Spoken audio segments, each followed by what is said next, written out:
Freelance can be one of the hardest earning jobs in today's job market. Freelance is always faced with hardship, cheap remuneration, and a headache of tax issues, the eternal circle between eating and hunger, sometimes even accepting paid jobs. Too low or too boring. Freelancer seems to be slowly becoming a distressing job unnecessarily in life. However, in the era of openness, there are many people choosing the path to become a freelancer instead of doing business in a certain company, and also many successful people in freelance. Let's take a look at the following 8 ways of being successful as a freelancer. You will learn the lesson to be able to increase income from this job like them offline. 1. Know the value of your labor. The first step is very important, but it is also the step that most freelancers often overlook. However, then they have to spend months, even years being obsessed with this. Sit down and take a deep look at your professional skills. What are your strengths? How did you develop those strengths, and what did you gain from that job? Or what makes you stand out from others? Think hard and rethink yourself in order to measure the value of your labor. As soon as this step is done, look at the rates people pay for services similar to yours. If you can do better with cheaper rates, this will become an advantage to start exchanging with them. Customers always want to pay, so if the level of work is worth it, at any cost get it. If not, do not hesitate to negotiate. Remember, you are aiming for win-win financially, so you can use negotiating skills to get a job. Note that this will not work if your partner grasps the grip. Consider it a serious job. Freelance is generally considered to be a simple task, just to make fun or to kill time, which will undermine the value of your labor. The problem is, if you do a job online, you will have to consider the time to be able to serve customers in the best way. If the customer is in the country, then it is simple. But if you work with people from other continents, you will have to arrange your schedule. Be enthusiastic about the time frame they give. Your enthusiasm will certainly be noted. This can get you more work done, but the customer will appreciate your efforts, making them feel comfortable working with you. The right time is a professional attitude no matter what you do. 3. Manage time reasonably. Delayed habits are indeed enemies for those who do freelance jobs. Many customers place their work with very tight deadlines. If you fail to meet the delivery deadline for an unavoidable reason, talk to them and fix an exact date. Do not be afraid to tell your client that he or she needs more time to complete a project if the time limit becomes too tight or you get caught up in some unexpected but never abusive behavior. Try to work around that time to finish on schedule. For whatever reason, delaying deadlines always brings a lack of sympathy for the person who is hiring you to work. This is even more horrible if you delay your deadline for leaving work. 4. Understand the requirements. If the customer requirements are unusual, do not be afraid to ask the customer to clarify this. For example, a customer agrees to pay $30 for a 1,500-word article and order a 15,000-word article but keep the price. This happens in 2 cases: either the customer is not paying attention, or the customer is trying to buy your gray matter for the price.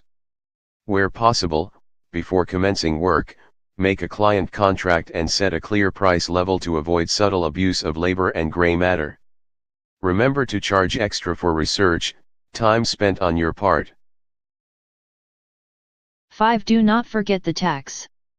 Laws and tax requirements vary from one region to another, but there is one similar point: in fixed income contracts, there is always a tax to which an individual is entitled to tax. Special entry. Remember this depreciation to discuss who will be taxed before signing the contract. Make sure you always make a reasonable amount of money from your monthly, quarterly, or annual income. It is usually better to pay your monthly tax and pay more than the prescribed amount, at least below the US limit, to avoid paying a larger levy at the end of the year. Individual independent contractors usually pay 30% of the tax, so ideally, they spend 40%, 50% of their earnings each tax payment to cover the compensation and ensure a refund at the end of the year. 6. Marketing yourself. Look at new customer marketing as an interviewer, focus on the skills you have and assert that you are the best fit for the job that customers need to deliver. Marketing yourself in a free work environment is important. Apart from your CV, the way you introduce your strengths and weaknesses is an information channel to build trust for your business partners. Put an important job for you.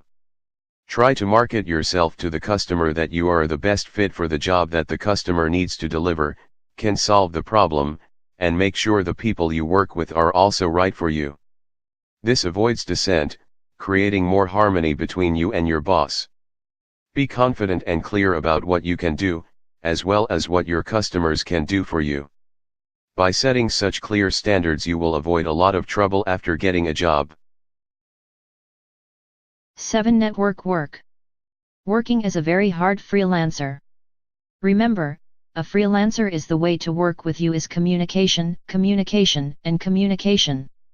No one will come to you if he does not know who you are or what you are doing. Therefore, networking is very important to your success. Therefore, in addition to marketing yourself, you need to increase your ability to connect to work by actively acquainting and introducing yourself wherever possible. Sites like LinkedIn and Google are well suited to create relationships. Also, do not hesitate to ask someone to introduce or liquidate the contract after work.